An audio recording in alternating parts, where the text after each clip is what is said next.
కాకినాడ సిటీలో ఓటు హక్కు కలిగి జిల్లాలోని వేరువేరు ప్రాంతాల్లో ఎన్నికల విధులు నిర్వహిస్తున్న ఉద్యోగులకు శనివారం నుంచి పోస్టల్ బ్యాలెట్ నిర్వహించారు. ఉదయం 9 గంటల నుంచి కాకినాడ పిఆర్ ప్రభుత్వ డిగ్రీ కళాశాలలో ఈ ప్రక్రియ ప్రారంభమైంది. సిటీ నియోజకవర్గ రిటర్నింగ్ అధికారి జె వెంకట్రావు ఇతర ఎన్నికల అధికారులతో కలిసి ఓటింగ్ విధానాన్ని, అక్కడ ఏర్పాట్లను పర్యవేక్షించారు. సాయంత్రం 6 గంటల వరకు ఈ ఫెసిలిటేషన్ సెంటర్లో ఓటు హక్కు వినియోగించుకునే అవకాశం ఉందని అన్నారు. తొలి రోజైన శనివారం పీఓ, ఏపీఓలు ఓటు హక్కు వినియోగించుకున్నారు. ఈ నెల 7వ తేదీ వరకు ఓటు హక్కు ప్రక్రియ కొనసాగుతుందని ఆర్ఓ వెంకట్రావు తెలిపారు.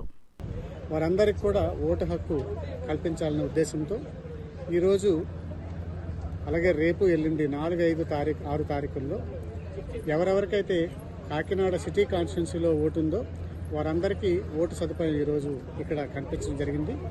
పీఓలు, ఏపీఓలు అలాగే ఓపీఓలు కూడా ఇక్కడ ఇస్తారు.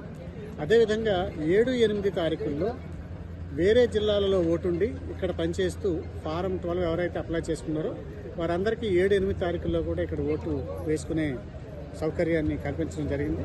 కాబట్టి వారు ఎవరైతే ఎంప్లాయీస్ ఉన్నారో లేదా మిగతా కేటగిరీస్ వాళ్ళు ఫారం 12 ద్వారా ఇదివరకే అప్లై చేసినట్టుంటే వారిది అంతా ఓటర్ లిస్టులో వాళ్ళ పేరుగా ఉన్నట్టుంటే వారికి ఇక్కడ ఫెసిలిటేషన్ సెంటర్లో ఓటు వేసుకునే సదుపాయం కల్పించడం జరిగింది.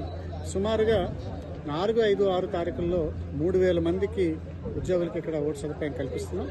అలాగే జిల్లా వ్యాప్తంగా ఉన్నటువంటి ఇతర జిల్లాల్లో ఓటు ఉంటూ ఇక్కడ పనిచేస్తున్నటువంటి సుమారు 4,000 మందికి 7, 8 తారీఖుల్లో కూడా ఇక్కడ ఫెసిలిటేషన్ సెంటర్లో పోస్టల్ బ్యాలెట్ ద్వారా ఓటు వేసుకునేటటువంటి సౌకర్యాన్ని కల్పించడం జరిగింది.